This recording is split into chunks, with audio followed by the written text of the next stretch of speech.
Hi, everyone. Good evening. I'm Dan Reginald. It's great to have you with us tonight. Welcome to EmpowerU. So educate, enjoy, engage. That is the goal of these free classes, to help you get more empowered in your life. This class brings us to the end of our 23rd semester. Who would have thought it?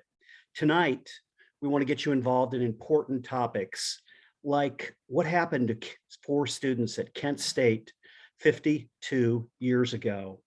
So a few things about EmpowerU. We are a speak freely zone. Those are the words of our friend Vivek Ramaswamy. And that means anything you want to say tonight goes, and we surely want to hear what you have to say. To ask questions, all you have to do is go to the bottom of your screen to the Q&A icon and ask questions. However, we'll be taking questions mostly at the end of this presentation tonight. I want to introduce you to our virtual team quickly. We've got our great executive director, Betty Overstreet, Jill Google, our operations manager, Bill Roll, our treasurer, Jay Grunke, who's on the producer board tonight. Also, we've got our important board members, Leanne Cartier, political expert Joe Platt, Ken Bowman, Karen Cartier, Bill Monier, Nita Thomas, and Barb Horwitz. What can I say? The team has really rocked it out with this semester's schedule. I want to send a special thanks out to the great Brian Thomas, also at 55 KRC. Brian has supported EmpowerU really for 23 semesters. Brian, we're appreciative.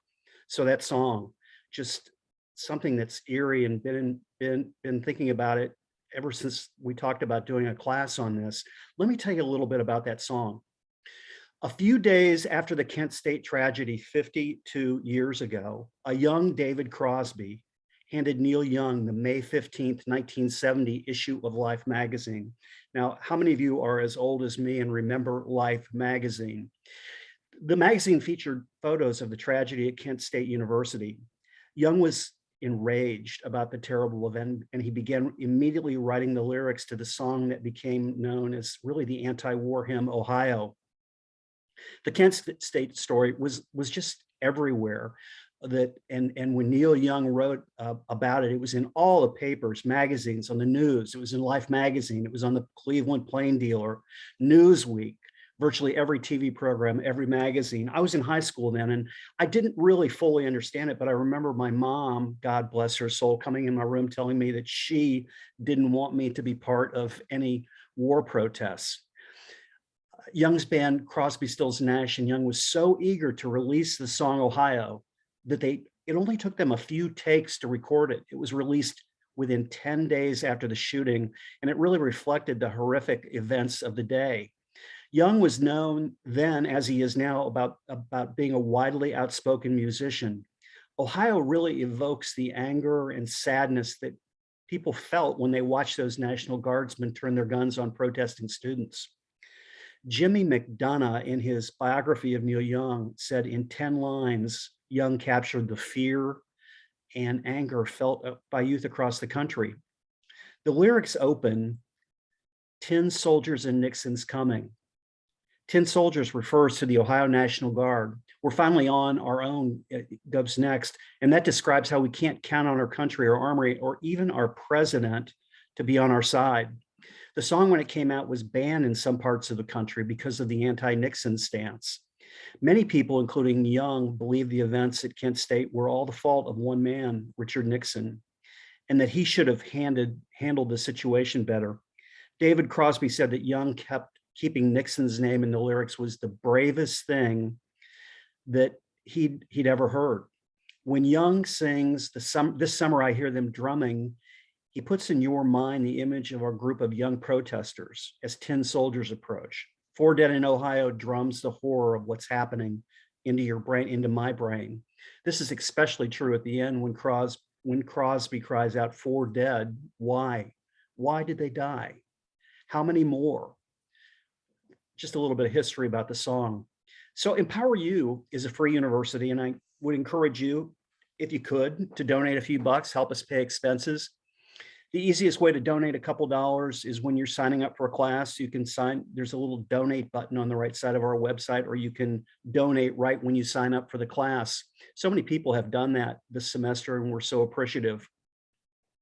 We always do a required reading article. I've got kind of a hard one tonight, but I want you to try to get through it. I don't want to get too far in the weeds on this, but if you want kind of an easy summary about what's going on with the abortion Supreme Court debate, check out this article. There's a link on empoweruamerica.org under tonight's class. It's 5 key takeaways from the majority opinion, the draft on Roe versus Wade. The article will help you put things in perspective, and I really encourage you to get familiar on the subject. Tonight's giveaway, it's a pretty good one. We're going to give the first winner will get the great book, 67 Shots, written by our guest tonight, Howard Means. I can't tell you how much I enjoyed reading this book and all the history that was in there that I knew a lot of, and it really was a great read. So one person will win that. The second person will win Douglas Murray's new book, The War on the West, which talks about the disparaging of Western cultures. If you're watching tonight, you're automatically entered to win one of the 2 prizes, and we'll try to announce the winner at the end of tonight. And for those of you, if you have any friends who missed the class, it's easy to rewatch the class. You can just wait 24 hours. So tomorrow sometime, this class will be up on empoweruamerica.org. Look for the link. So our 23rd semester has come to an end. It was, I don't know, I just thought we had an incredible selection of classes. I've had a chance to really think about some of the things we talked about in some of the classes, and I'd love to share those thoughts with you separately. And I've written a blog article about that. If you don't know where the blog section is on our website, it's right here, right below on the right column, right below the sign up button. So check that out. We've got some other interesting articles that you might like also. Just before we start, I want you to mark your calendars. Our 24th semester will start September 20th. We hope to see you then for more great classes. And if you have any ideas for any great classes, send them to us at info@empoweruamerica.org. And as extra credit for some of you, if you need it, EmpowerU will be having its first ever summer school session. We will be hosting 7 classes this summer, beginning June 13th to July 22nd. So watch for those. I don't know, we had a huge crowd for the Tom DeWeese class on the Great Reset last Thursday night. Tough subject, little hard to understand, I think, but I think the thing that I took away from it is this stuff's happening in local, county, and city governments, a lot of it by consultants coming in that are recommending programs paid for with your tax money. Just be vigilant, watch what's going on at the state and local level. And if you need to, maybe rewatch that class or have a friend watch that class. So now on to tonight's program. I'm just so appreciative of Howard Means joining us tonight. Howard is the author or co-author of 11 books, including the first biography of Colin Powell, Johnny Appleseed, The Man, the Myth, and the American Story, 67 Shots, which is the book we're going to talk about tonight, and most recently, Splash, 10,000 Years of Swimming. Howard is a former syndicated columnist and senior editor at Washingtonian Magazine. Howard lives in rural Virginia, and we are just so pleased to welcome him to EmpowerU. Howard, are you there? I'm there on that. Yes. And I think I'm there on this. Okay. Welcome. Good to see you. Thank you. God, I didn't screw it up. That's important. Here we go. I'm going to get I have a program here, and okay, there we are. Let me slide this over this. Oh, come on, hit it and start that. Okay. Okay, there we are. Are we good to go? We are good to go. Okay, great. Thanks. Thank you for having me. I'm thrilled to be here. I always love talking about this book. Love talking about it because I spent a lot of time on it and because I have a big emotional investment in it. It's not a subject that's a great, that's a great pleasure to talk about many times. Before we begin, I just want to say that I think it's a contemporary subject. What happened, we're talking 52 years ago, but then as now, America was a deeply, deeply divided place, and I think probably more deeply divided then than now. We're coming out of the 1960s as this story begins. There have been, both Kennedy brothers have been assassinated. Martin Luther King's been assassinated. Malcolm X has been assassinated. There have been the race riots in Watts in DC, remember, 14th Street was burning to within about 4 blocks of the Capitol. And then, as opposed to now, I think it was more a generational divide.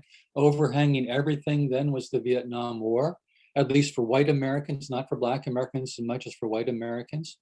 And so as you come into the 1970s, when this story begins, there are just a lot of toxic waters that are flowing together. And they flow, strangely enough, to a place called Kent State University, which almost no one had ever heard of unless they followed sports reports. It was a 21,000, mostly commuter university in Northeast Ohio. You all know that territory. I guess most people watching this. The school then was primarily to educate teachers for to teach in the public schools of Ohio. And yet everything pulled together there. And tonight I'm going to try to give you some sense of, at least for the next 45 minutes or so, of why that happened. It sounds like a simple story when you hear the Neil Young lyrics, and down through history, it's come through as a simple story. Good students, bad guard. There's some truth to that, but it's also a much more complicated story with many more players and much more nuance than generally gets told. And I hope I got that right in my book. I tried to. And so I've got a slideshow that goes along with it, a PowerPoint presentation, whatever you want to call it. And this is slide number 1. I don't know if any of you recognize this guy or if his name will even mean anything to you, but this is Jerry Rubin. Jerry Rubin and Abby Hoffman, 2 names that might be familiar to you from the Chicago 7 trial and the documentary made about that. They founded the Youth International Party, Yippies, and Jerry Rubin was the showman of the left in those days. Jerry Rubin, on April 10th, 1970, was invited to and spoke at Kent State University. And it sounds like nothing. If Jerry Rubin had done this in Berkeley, if he'd done it in Madison, Wisconsin, in Columbus, Ohio, in Columbia University, all hotbeds of protest to the war, it would have meant nothing. But it was Kent State, and it was such a strange and unusual thing to happen that the administration sent a spy to take notes because you didn't have pocket recorders, mini recorders in those days. And so the spy recorded a number of things that Jerry Rubin said, and let me just read them to you right now. Number 1, the first part of the Yippie program is kill your parents. Number 2, we have to say fuck everywhere, and the crowd did, as the spy notes. 3, we're going to build a new society within America composed of long-haired women and Blacks. Nothing very controversial there, but Jerry Rubin was a master of hyperbole. And in villages like Kent, in fact, throughout America, irony, hyperbole doesn't work. The villagers took this, the people in Kent took this very seriously. It was heavily played up in the local newspaper. It fit into the tenor of the times. The left was coming to get you and ruin your life. And it set the stage for what happened beginning on April 30th, 1970. And if Jerry Rubin had a polar opposite in America, it was this man, Richard Nixon.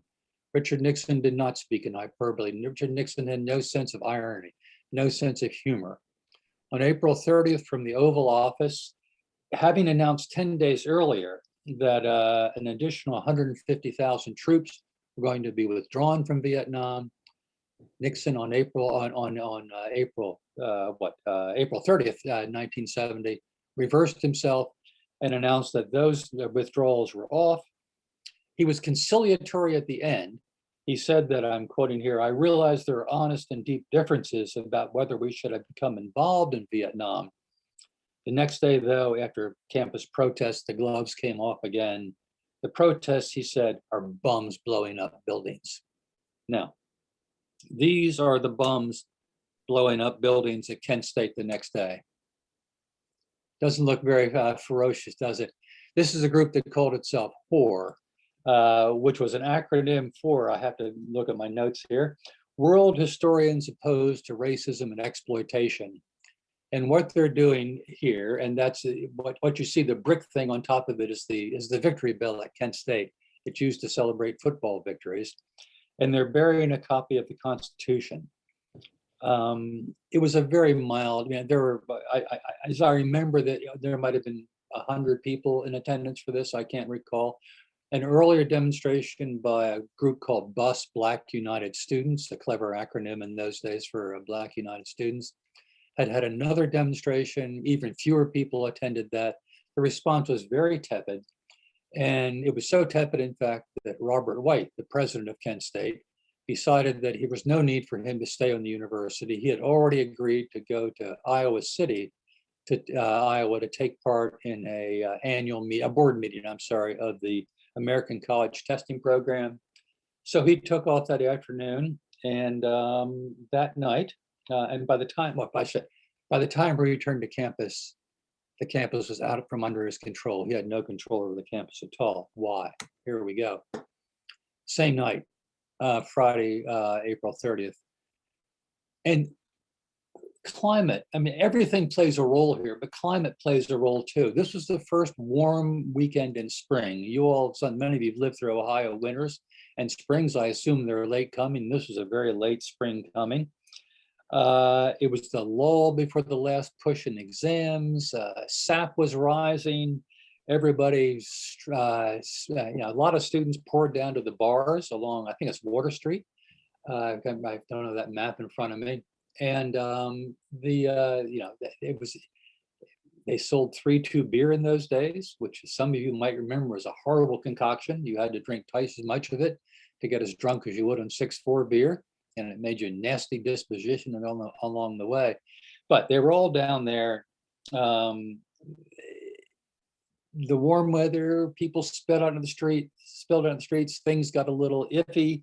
They were stopping cars, and they built some bonfires and garbage cans out in the street. And by 12:10, the mayor, Leroy Satram, had enough, and he ordered the bars closed this is at 12:10, just as headliner musicians. And by the way, Kent State had a lot of really good musicians in those days. Devo was there, all the Devo members. Chrissy Hines was there. I mean, it was a big music scene. And at 12:10, as some of you remember, at bars and college bars, the headliners aren't on yet; they're just about to come on. He ordered the bars closed just as that was happening. Also, just as in the middle of the first quarter of one of the greatest NBA championship games of all time. You might recognize the Laker at least on my right, the yellow outfit. That's Wilt Chamberlain. On the left is Willis Reed from the New York Knicks. This was a 7-game series finally won by the Knicks. And it had a huge national following. And the game tipped off at 12 p.m. East Coast time because it was being played on the West Coast. So the bars closed. People are forced out in the street. They're mad about missing the rest of the game. They paid they bought all this beer to sit and watch the game. They're waiting there to hear groups play. They pour out in the street, and when they pour out in the street, they don't behave any better. And so things start to get a little tricky at this point. Here's that. I'm sorry, here we go. I got to remember what I'm doing here. This is a terrible photo, but you'll see a sense of what's happening. This is the best photo I could ever find for this. The students are out on the street. They start walking down along the river and the creek, and they start breaking some windows. Doing what kids do when they're PO'd and they've had too much to drink. I'm trying to say, this is enough to get the city to put together a 30-man police force, fire tear gas into the crowd, and start driving them back to the Kent State campus, which is not maybe a 5-minute walk away, a 10-minute walk away. When they do the tally at the end, the damage, the mayor says, well, it's $50,000 in broken plate glass and that sort of thing. It turns out to be about $10,000, but it didn't stop the mayor at 12:47. It confirmed the village's worst fears about what was going to happen to Kent State, about how the lefties were going to take over the place and what was going to happen. And at 12:47, the mayor called the office of Governor Jim Rhodes and told an aide, quote, that SDS students had been rampaging through the streets of Kent. Well, they weren't SDS students. The Students for Democratic Society, a much feared in rightist circles group, had been banned from the campus a year ago after a little run-in with fraternity boys. These were just students. They weren't SDS students, but it was a code word, and it was a key word for the aides to Governor Rhodes to hear. The aide, having heard this, alerts the Ohio National Guard, and with that, really, the die is cast, and everything that follows would begin to play out almost if according to script from this one moment. Don't forget that moment as we go along. Next day, sorry, I gotta do this. Saturday, May 2. Actually, if you were a student on Saturday, May 2, a lot of Kent State students were commuter students. They went away, but those students who woke up on campus found a place unchanged, but not particularly changed. The mayor had declared a curfew on downtown streets. You couldn't leave the campus after 8 p.m. But to sort of mollify students about that, the campus made, the administrators who remained on campus made a very serious, all-out effort to provide entertainment for the students, including, ta-da, one of the dormitories, and maybe more than one, was showing Thunderball with Sean Connery and the beautiful Claude Angers beside him. And they had snacks with it. It was a good time in the dormitory. Well, partway into this, at this dormitory particularly, and maybe at all the dormitories, the residential, the guy who was in charge of the dormitory stopped the movie, announced that the doors were locked and students were no longer free to leave the dormitory. What had happened? Well, what had happened was that in all its planning, the university administration had ignored one variable, the campus ROTC building.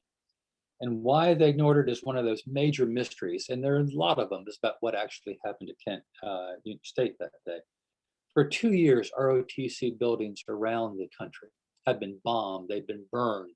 There had been attacks on, I think, over 100 of them during those 2 years.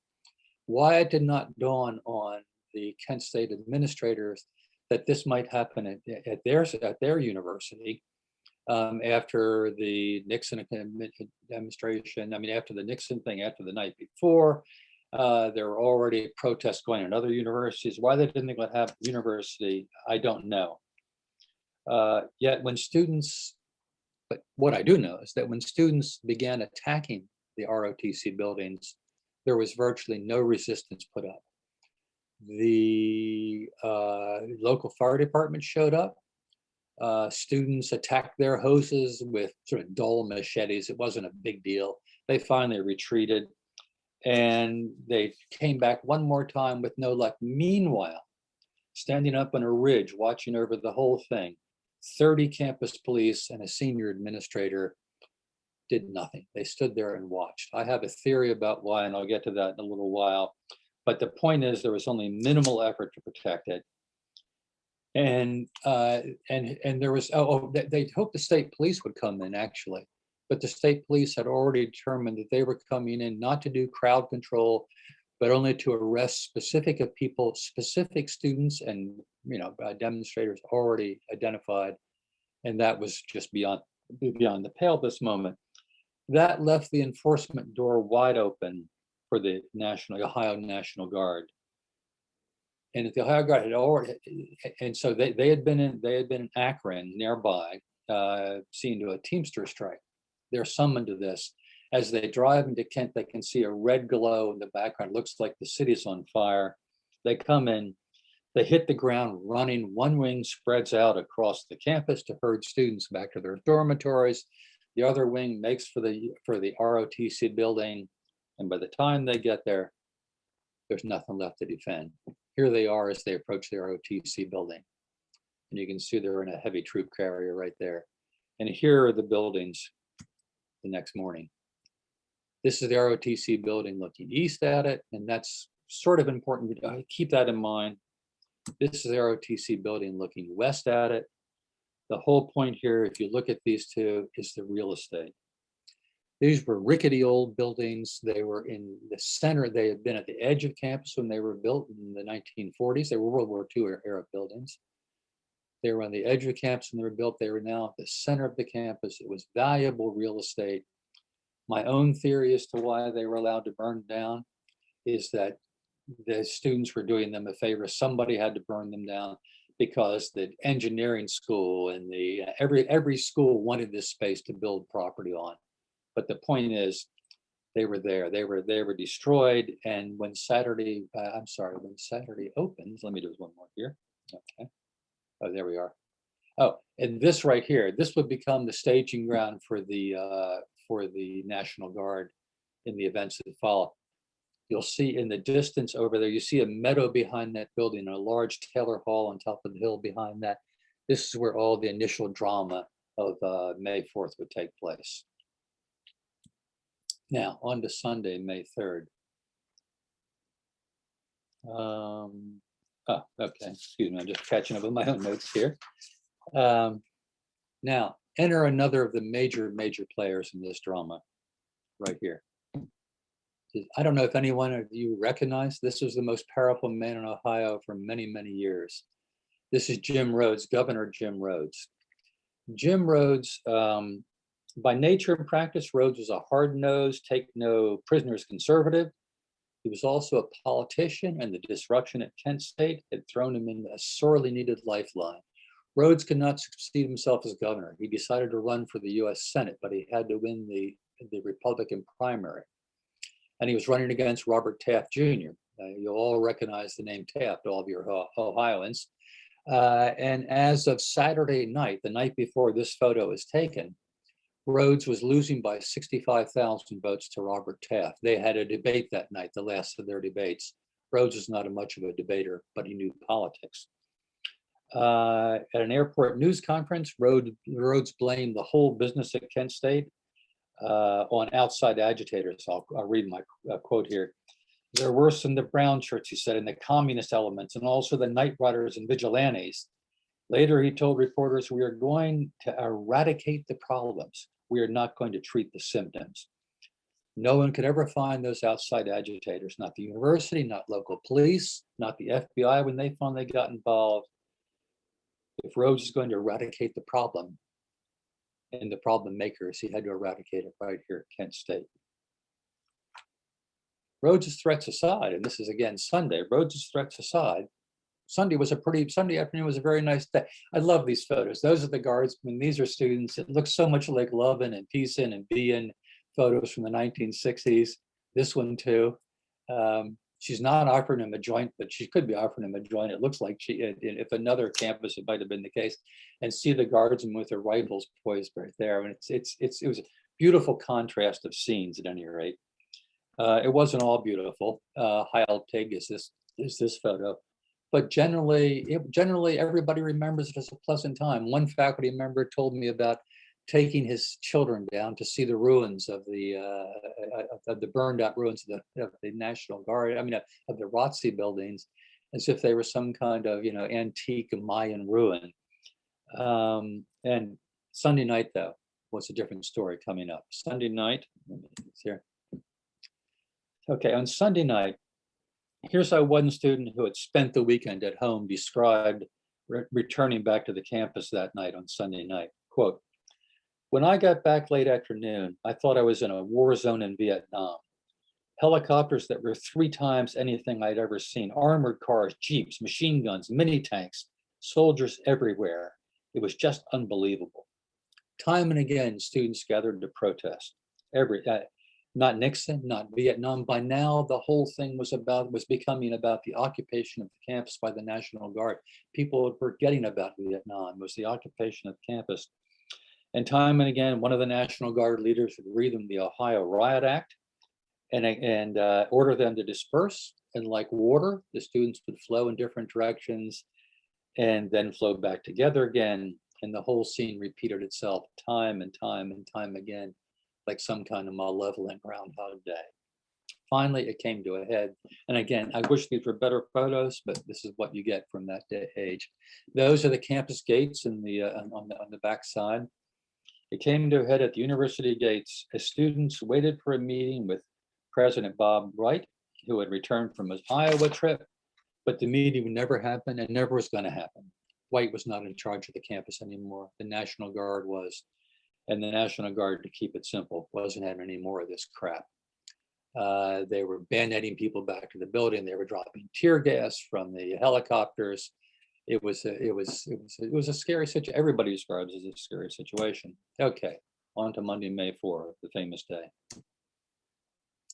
Kent State was an occupied campus, and everybody woke up. Again, I wish these photos are better. It's the best I could do. Soldier there, tanks in the parking lot. No way of getting it. It was an occupied campus. Students were still prohibited from gathering anything other than groups of 2 or 3. If the Ohio Riot Act was to be taken literally. But everyone knew a mass rally had been called for noon on the north end of the Commons. Classes were still on. Rhodes for one, wouldn't let them cancel them because he wanted the college to remain open to show that he was strong and in charge. But the event had been posted on bulletin boards, talked about by professors, discussed all over the place, except apparently among those most responsible for possible outcomes. At approximately 10:30 that morning, there was a general meeting of guardsmen, of university administrators, people from the Ohio government, in the middle to what to do. And in the middle of that, one high-ranking university official announced that he had just heard there would be a noon gathering on the Commons. Just heard. Well, you already saw the Kent State, the Life magazine. Life magazine had already contracted a student photographer to photograph the demonstration. A good friend of mine, a guy named John Pekkanen, who happened to be a Life magazine stringer in Chicago, was on his way there to cover the whole thing.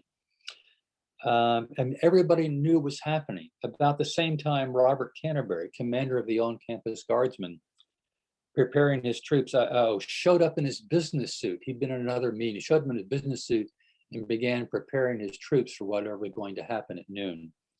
And he was still wearing the business suit when the shooting began. Here's the situation. Let me get that here. Sorry.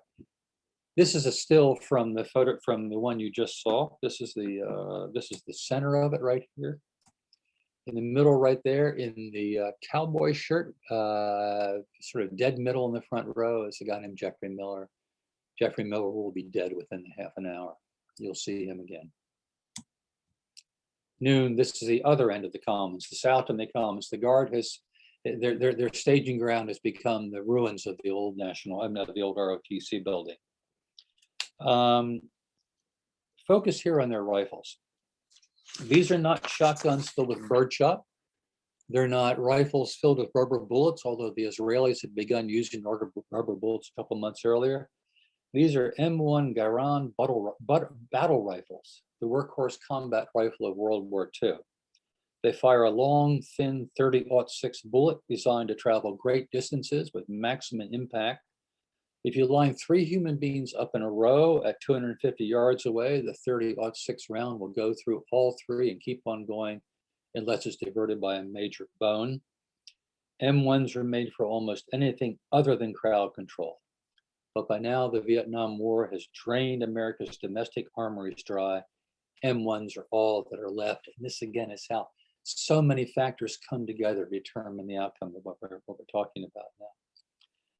At noon sharp, let me see where I'm, okay. At noon sharp, the Guard once again read the Ohio Riot Act and order the crowd to disperse. The crowd once again refuses to disperse. And by now, this was all worked into a ritual. And with that, Robert Canterbury, the Guard field commander, orders tear gas launched and the chase is on. But I want to pause for a moment to make one more point. It's also roughly at this exact moment that the entire senior leadership of Kent State University, including President White, is sitting down for lunch a half hour away at the Brown Derby restaurant to discuss any adjustments to policy that need to be made after the Guard is gone.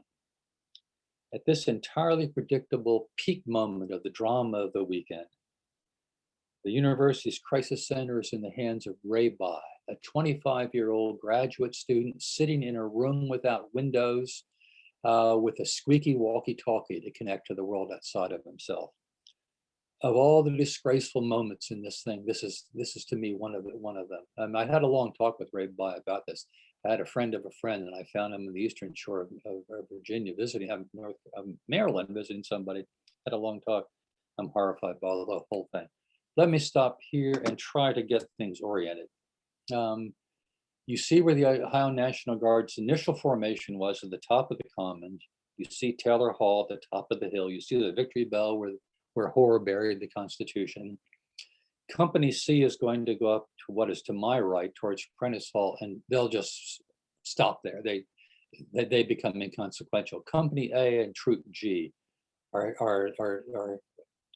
in charge, are under the command of Robert Canterbury. He leads them up on what is again my left-hand side, and from the left-hand side there's a peak out there where that pagoda is, and from there they march down the hill, follow the arrows again to the fence. This is a practice field. Canterbury has marched his troops into a practice field bound on three sides, and you'll see by chain link fence. There's a construction site next door to it. Nobody scouted this. Nobody's thought through this. The construction site is rich with things to throw at the guardsmen, pieces of lumber, et cetera, et cetera. And at just about this point, the guard realizes it's out of tear gas canisters. Tear gas has been their main element of defense through this. I mean, of motivation to this whole thing. Now they're out of tear gas. They've been marched into a cul-de-sac. In the foreground is a guy named Alan Canfora, who will become probably the leading voice of all the victims of this. And in a few minutes, he'll be shot in the wrist that is holding that flag in his hand. Okay, so, out of tear gas with a few other resorts, Canterbury marches his troops back up the hill. And in a place called the Pagoda, about 2/3 of the way up the hill, sort of a campus landmark, they stop. They're being pelted now. They seem to be in retreat. It's empowered, or at least it's brought out the best or the worst in the protesters. They're closing them. They're throwing some stuff at them. But again, not that much stuff at all. There's going to be 175 pounds of debris picked up from this whole demonstration. Some of them are heavier pieces, some lighter. They're not being pelted within an inch of their life. So now I'm sorry, they're at the pagoda, and at the pagoda, they stop and they turn and they form a skirmish line as if they're going to shoot. Perhaps to scare back the crowd, as I might have said earlier, the advanced edge of this crowd is about 20 yards away. And here's another important point. Up to this moment in the unfolding tragedy, no one has thought to ask whether the guardsmen have live ammunition in there, whether they have any ammunition, whether it's live ammunition, whether it's rubber bullets, whatever it is. Nobody knows until this very moment for sure what it is. And what it is, of course, is live ammunition. But that's still an open question as the shooting begins. 67 shots, 13 seconds. Now we're at the heart of the moment. A closer look at what we're just looking at right there. In the background, in the suit, is Robert Canterbury, the head of the guards, the commander, and he looks to me like a man in shock. I'll let you make your own mind up on that. Okay, below the guard, okay. Now they start firing. This is the parking lot below the guard down the hill. And if I could, I'd like just to describe for you the randomness of the shooting at this point. This is from my book, and I apologize for reading. Of the 28 rounds from guard weapons known to impact objects or people, 4 went into the ground at a distance from 25 to 40 yards from the skirmish line. A 5th embedded itself in a brick wall over 150 yards away. Another 4 rounds struck automobiles in the Prentice Hall parking lot, which you're looking at now, where many of the protesters were gathered. The closest automobile hit was 98 yards from the line, the farthest 145 yards away. 3 bullets hit trees. 1 entered 11 feet from the ground and 31 yards away from the skirmish line. Another tree was hit twice at 44 inches from the ground, and again at 7 feet, 50 yards out. This is probably the dorm resident advisor Bert Wittgenstein was standing behind a metal sculpture about 30 yards from the skirmish line when a .30-06 round penetrated one of the metal pieces, passed through, and kept on going. Stephen Krasinski was waiting with several others for an elevator on the sixth floor of his dorm, Lee Brick Hall, more than a third of a mile from the skirmish line, when a bullet smashed through a window above his head. Yet another bullet passed through a second floor window at Prentice Hall, 175 yards away. I just want to read you that to let you know how random the shooting often was.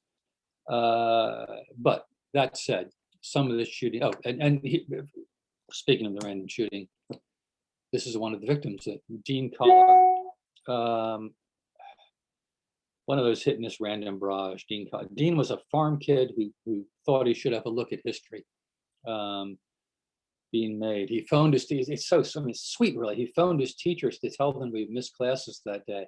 And they gave him their blessing, told him to be careful. And he was careful. When the shooting began, he dove to the ground. He knew the sound of a rifle being fired. He dove to the ground. And when he dove to the ground, a round lodged at the base of his spine. He hasn't walked since. Random. To the extent you can call anything this thing random. Okay. Some of the firing, though, was clearly focused and intentional. And this is why I have to get serious for a moment. And I invite you to look at this as you feel capable. John Cleary, right here, was advancing the film in a borrowed disposable camera with which he had been photographing the guard when he was shot on the upper chest from 37 yards away. He spent the next 3 days in the ICU. Joe Lewis, not shown here, was 20 yards away when he stood up to shoot the finger at a guardsman who was pointing at him, was taking aim at him. He was shot in the abdomen and lower left leg. The guardsman who shot him would later say he thought Lewis was about to throw debris at him. So many of the cases I can go through, but let's get to the meat of the thing here. Alison Krauss is in a sense an easy target. She was tall, striking looking, an honor student, freshman, protest leader. A 30-06 struck her in the upper torso, careened through her body at her vital organs. She didn't have a chance. Jeffrey Miller is the one we saw earlier in the cowboy shirt at the bottom line of the protesters just at noon. He didn't have a chance either. He was a very vocal protester, and perhaps as a result, he was shot through the mouth from 95 yards away. Some of you might know the iconic scene of this woman, Marianne Vecchio. The girl in the foreground was a 14-year-old runaway from Florida who happened to be in Kent State at the time. In the famous photo, it's like Munch is painting the screen. She's holding her arms like, this is just a moment before, and I find it almost more powerful because she's just realizing what she's seen. And Jeffrey, I have to get, these are the two that I really have trouble talking about. This is Bill Schroeder.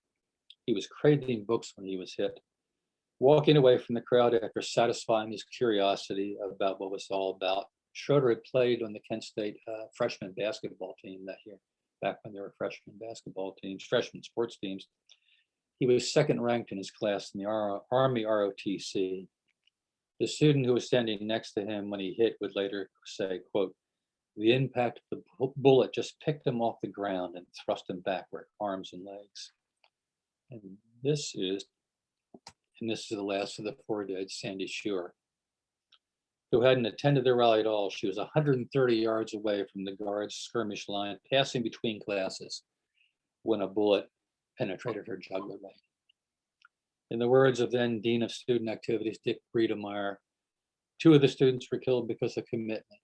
One was killed because he was nosy, and one because she chose the wrong route to class. That shouldn't happen, obviously. Here are the four dead in Ohio in Neil Young's famous phrasing. And this photo tears me apart because this is when they were obviously, this is from high school yearbooks. And they're just so innocent. And Jeffrey Miller, the third from the left, has changed so much by then. How do I say this? Okay, in the aftermath of their deaths, maybe the greatest, the most enduring question, I should say, was an order ever given to fire, or was this a spontaneous outbreak of violence? Long treatises have been written on the subject. Lives almost have been given over to it. My answer is that there is no answer, There's an audio tape in which if you want to, badly enough to hear an order given, you might actually hear something like that. There's another audio tape in which if you want to, you can interpret a bang bang sound as a external shots preceding the actual shooting. This is what the guard always claimed. Somebody was sniping. There was a sniper going at them. But it sounds an awful lot like, and I've heard the sound of this too, the dormant old oak doors in the dormitory next door being blown shut as they were with a sudden wind that came at just that moment.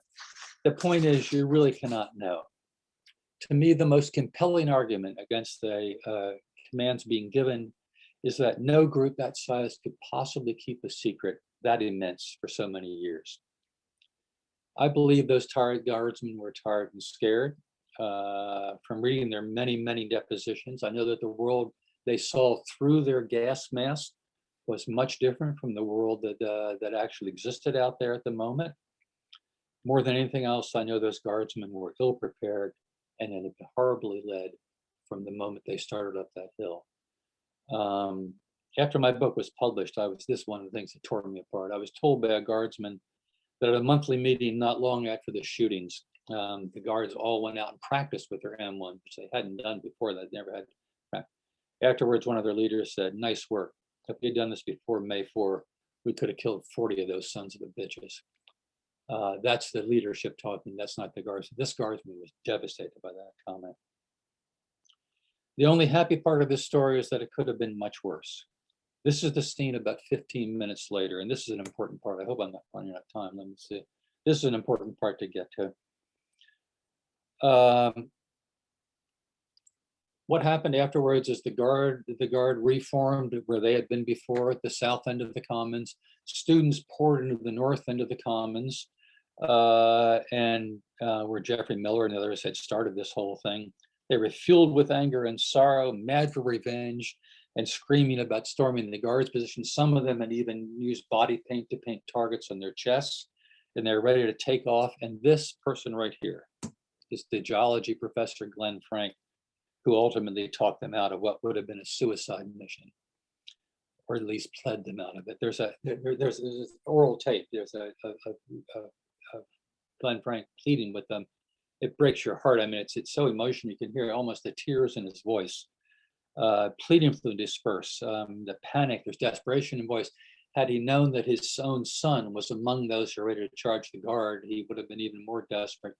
But it was. He convinced them finally. He turned the tide. He's the hero of the day, as far as I'm concerned. And the effort broke him. He was never the same again. I've talked to his son about this too. And the university, to my mind, has never rightly honored his sacrifice, and I hope they will someday.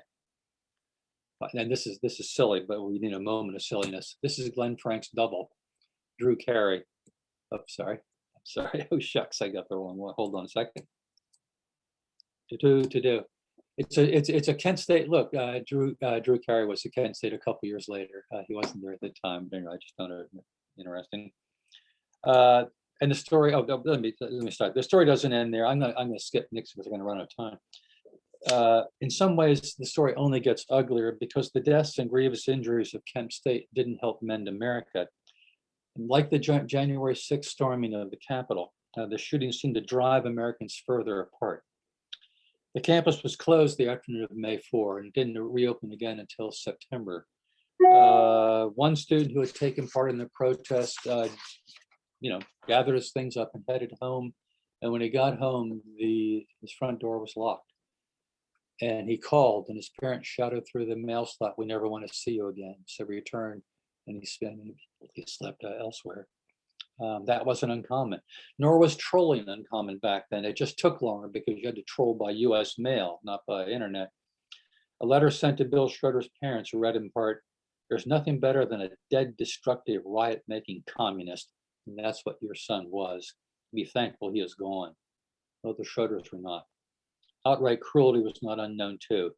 The evening of the shootings, art professor Brinsley Terrell and his wife put a black ribbon around a tree in their front garden in solidarity with the dead. By the morning, the ribbon had been slashed, the flowers were trampled, and when the Terrells' elementary school daughters went down the street to play with neighborhood children, They were pelted with pebbles and rocks. That's one of the things about that story that breaks my heart too, I have to say. And one, I guess I do have time for Richard Nixon. Richard Nixon didn't much help with this either. At a press conference on the evening of Friday, May 5th, Nixon struck what for him was a conciliatory tone. Once again, but the shootings had unhinged him, I think. Unable to sleep that night, maniacally calling Henry Kissinger and others, Nixon at 3 o'clock woke up his valet, Manolo Sanchez, and said, "Hey, we're going to the mall." There were tens of thousands of people camping out in the mall for a huge demonstration against the shootings the next day. Nixon had, with a minimal Secret Service protection. Nixon was not a coward. He was willing to do these things. He and Manolo headed for the mall, and the Secret Service woke up a couple of people who had been pleasantly sleeping, and the president began talking to them in this sort of famous photo. This is 3 in the morning with a light. This is about 5 in the morning. I'm sorry, 4 or 5 in the morning now. Just the first morning light and the light of the camera. And I look at these people and I think, what are they saying? And they're saying this, what hallucinogenics could I possibly have taken last night to have Richard Nixon appear like this? Simultaneously, Nixon doubled down on what had become the official storyline of his administration, that this was all the work of a hardcore of violent, dedicated outsiders who traveled from campus to campus, stirring up trouble. Hard as he tried to satisfy his boss, though, FBI Director J. Edgar Hoover could not produce a single shred of evidence that these were outside agitators. In his memoir, Nixon's chief of staff, H.R. Bob Haldeman, speculated that Nixon's disillusion with Hoover and the FBI on this front led him to create the Plumbers Unit, which led to Watergate, which precipitated Nixon's near impeachment and removal from office.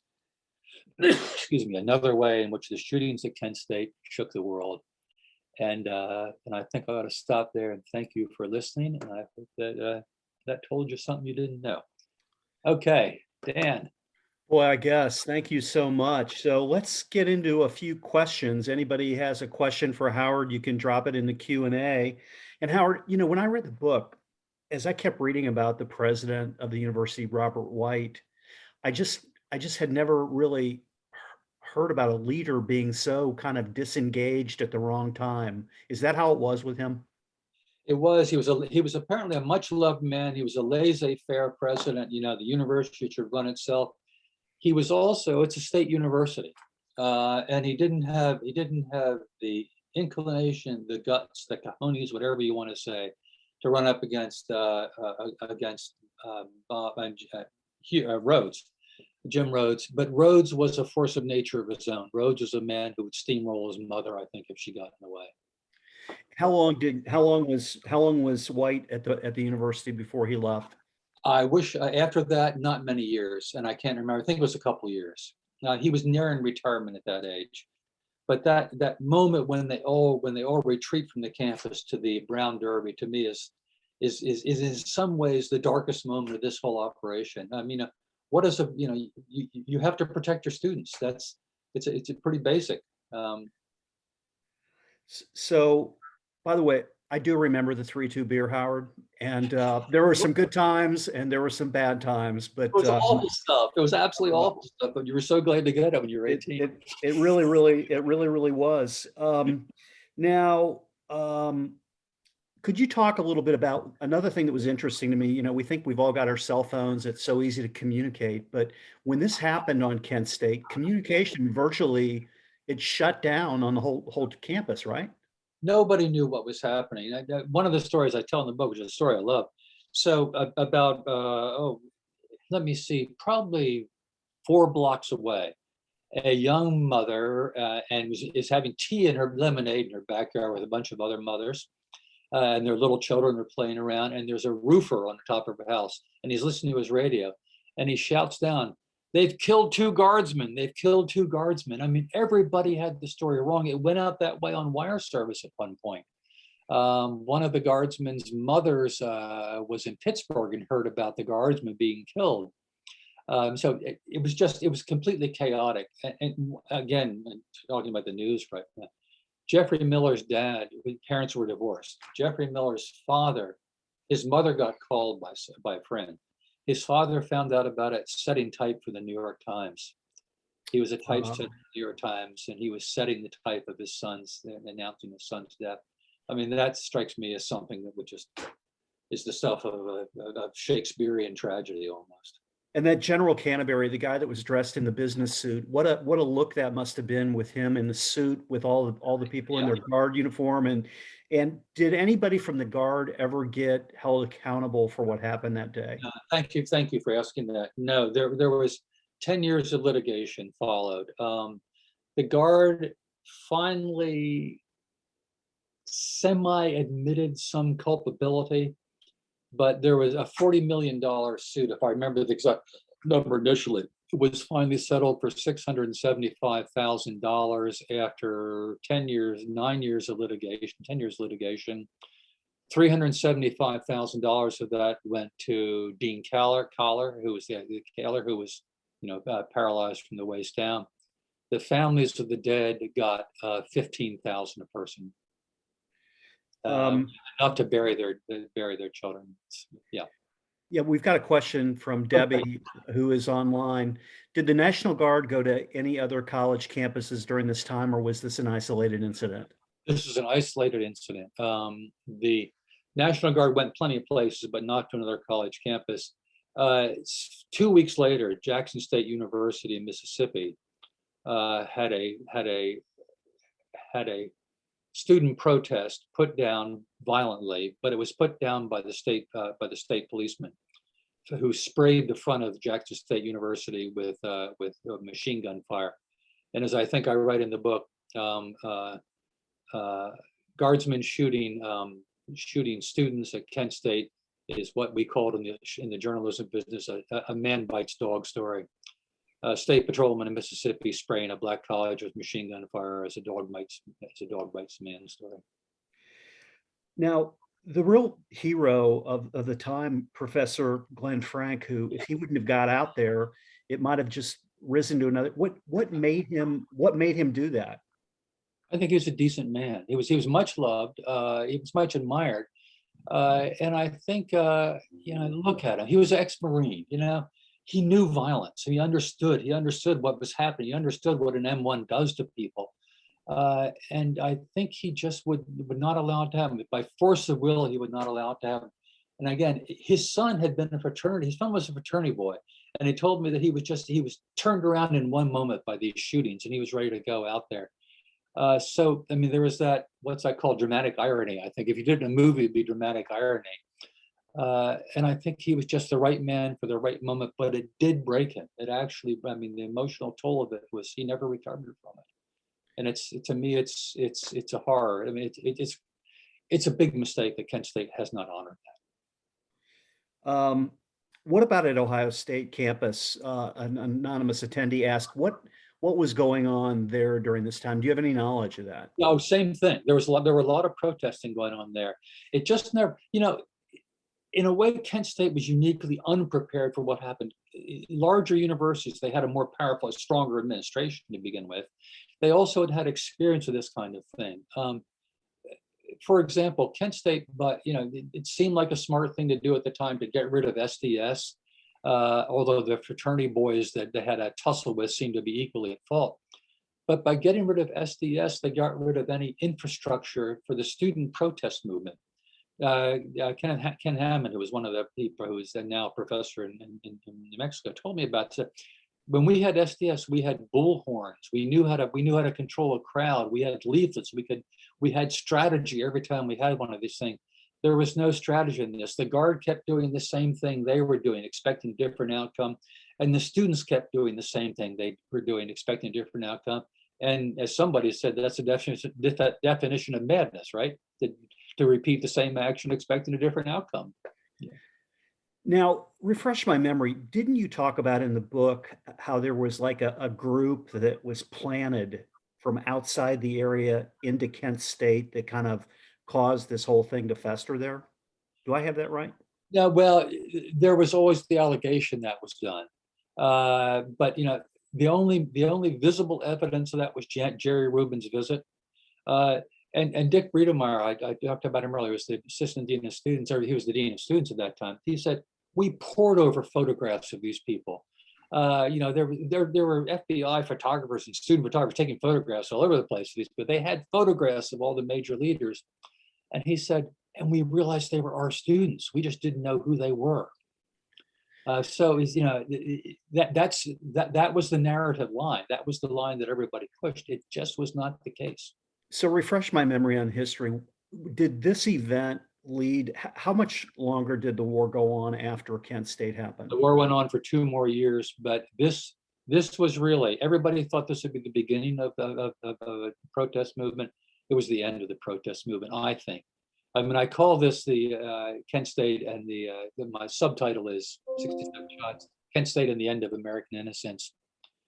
I think it had, if there was a desired effect of ending protest, this was it. And I can remember that Saturday when there was a protest in the mall. I was living in DC. And I walked down as I'd walked down before for protests in the mall. The weathermen had a big demonstration the week before. And in DC, as most people may know, there are radials as you get downtown, and a bunch of streets come in on the radials at DuPont Circle, at Scott Circle, et cetera. And at every radial, when you went past it, there was a Jeep with 4 military personnel, all of them cradling semi-automatics, and it was damn scary. And when you got down to the mall, there were snipers on top, military snipers, on top, sharpshooters, I should say, I'm sorry, on top of every one of the government buildings. The White House was surrounded by DC buses, nose to nose to nose to nose to nose. And let me see, I think it was that weekend or a couple of weeks later, there was maybe it's 2 weeks later, I can't remember, I'm sorry. There was a protest march in New York that went from Wall Street to Gracie Mansion, was supposed to go to New York City, in support of what had happened at Kent, for the Kent State. And as they were going up, the construction union guys with bars and things in their hands came out and attacked the marchers, did some real damage to them. And that weekend, Nixon invited Peter Brennan, the head of the construction union, to Washington, D.C., and in his next administration made him Secretary of Labor. I mean, so I think there was a feeling that the grown-ups had taken charge. Yeah, I was so interested in the book about your conversation about Haldeman and Ehrlichman and all of Nixon's men. Did this shake them to the ground when it happened? It shook Nixon. I think it unhinged Nixon. I really do. I think Agnew was unhingeable. Agnew said things that he went on David Frost and said, "This looks like murder too to me." And that, of course, made him deeply unpopular with Nixon at that point. But Haldeman was, Agnew was a force of his own. Yes, it shook them, but I think not for all that long.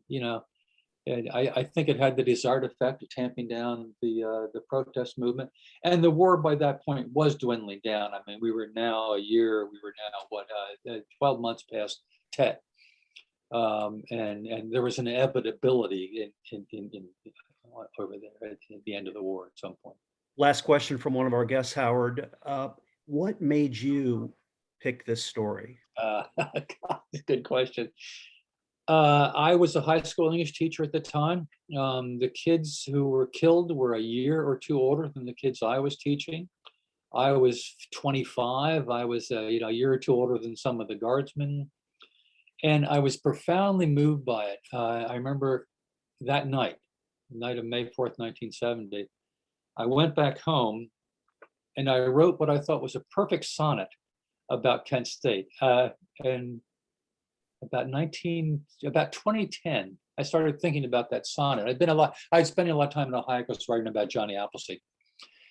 And I went looking for that sonnet and I couldn't find it. Everything else in this manuscript I had was there, but that was pulled out. And I looked all over and I said, "Oh, hell, I'll just write a book about it." And that's really, because by then my mind was so engaged with it and my memory was so powerful those moments that I wanted to do it. And then I found this spectacular cache of oral histories at the Kent State Library Archives. Deborah, who's online tonight, said that she was at Hughes High School, which is in Cincinnati, and she said they didn't know what had happened, but our school was shut down. No one was permitted to leave.